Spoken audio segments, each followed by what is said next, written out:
So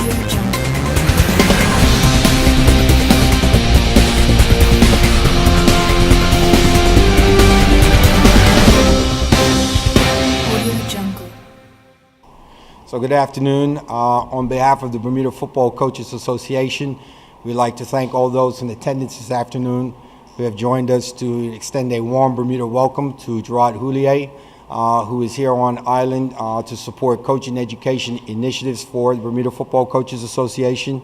Gerard has come through the relationship that we have with Jacques Cavassier, who unfortunately, due to the weather patterns in Europe at the moment, will not be able to arrive here in time, but we are extremely grateful that Gerard was able to make his flight.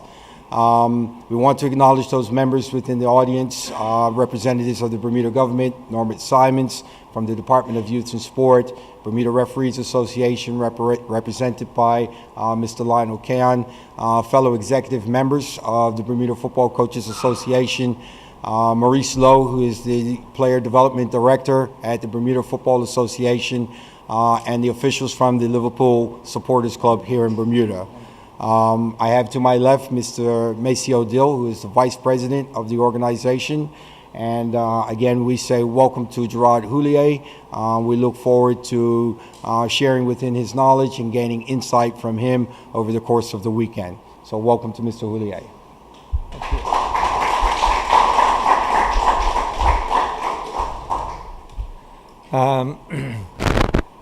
Good morning to everybody. I must say I'm a bit embarrassed by what he said, but anyway.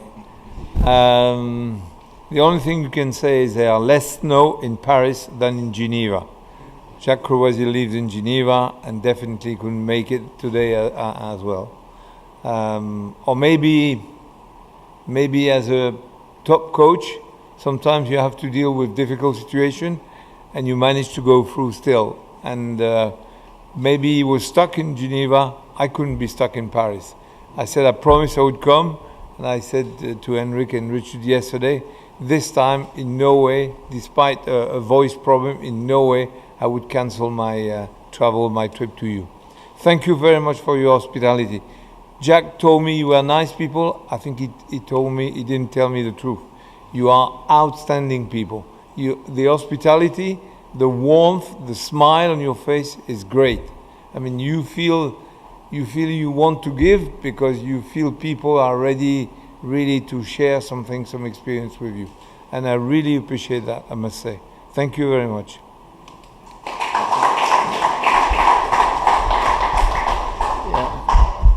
Part of our mandate, as we're a young developing football nation, part of our mandate is to look to properly educate our coaches. And with Gerard here, definitely working in France with the likes of Henri during the times of the 1998 World Cup champions, it bodes well for us to be able to pick his brain as to the development that he's been through to make those things happen. I keep saying on the public airways, going forward, the World Cup is going to 48 teams.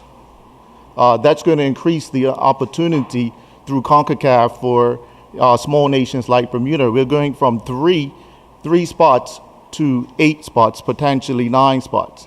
So it's important in Bermuda that we get our domestic product right, because as been said before by the likes of people like Kenny Thompson, myself, we have some very, very ambitious young players.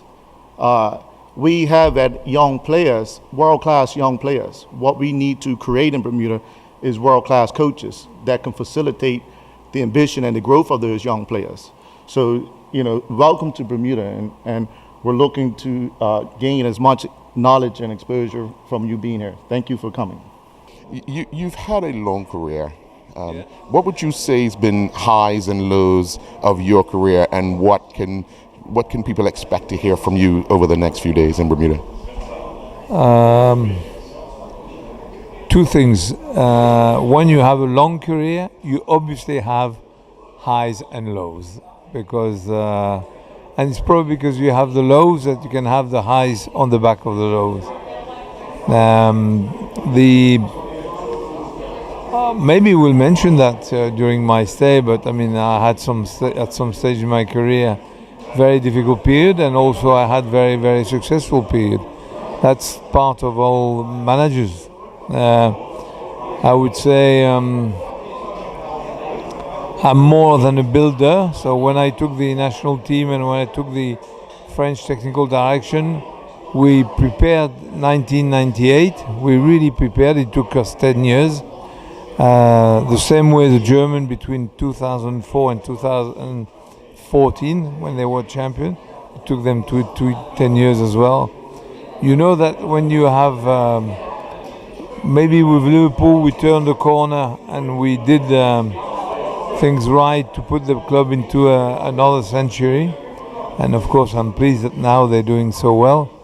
But you know, every club I went to, I tried to contribute in leaving a legacy and also improving through your influence, through your knowledge, maybe improving the professionalism of the place.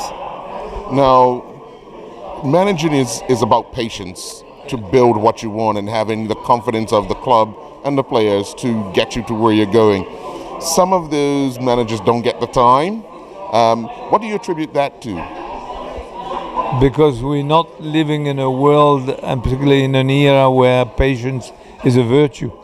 In fact, it moves all the time, everywhere, and with the fast movement in communication, when you don't know something, you want to know immediately, so you get, on your phone or maybe on your iPad, and then you get it. So I think now we have to accept the fact that things move.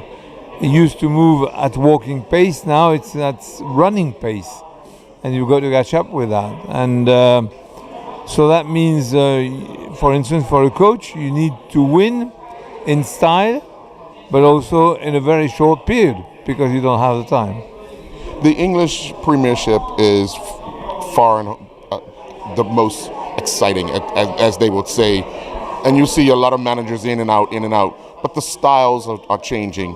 Is this helping the English game, or is it hurting the English game from your standpoint? I mean, the English game has moved and changed a lot. I think the flux of foreign coaches has brought a lot to the English game, and there is now a different style, different attitude, and probably also a different way of approach for the game, which is, I think, good for the English football.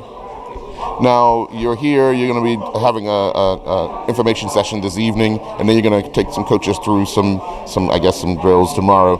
But what is your message to those coaches that you'll be speaking with tomorrow, as far as just what we talked about, having the patience, knowing that you're at a running pace now, and you have to have that confidence building around the team and, I guess, club? Well, if there's a message to pass on to coaches, is that once you prepare to do the job, you've got to prepare to adapt, you've got to prepare to move on, you've got to prepare to be brave, to have sometimes difficult decisions to take, but you also have to prepare to enjoy a great life, because although it's 95% sometimes, difficult moments, the 5 or 10% that are good, are really exceptional. Now, in Bermuda, there's a lot of people that love Liverpool and are here to welcome you because of your time there. What would you consider your most memorable moment at Liverpool? Probably when we won the European Cup, because we put Liverpool back onto the European map after a long period without a European trophy, and also because it was a third trophy in the same year. So probably that, yeah. Well, Maceo, it's the start of the Coach Association's, long run of preparing coaches for the next stage of their careers, and obviously this is starting off. We will have the coaching license coming up starting Wednesday.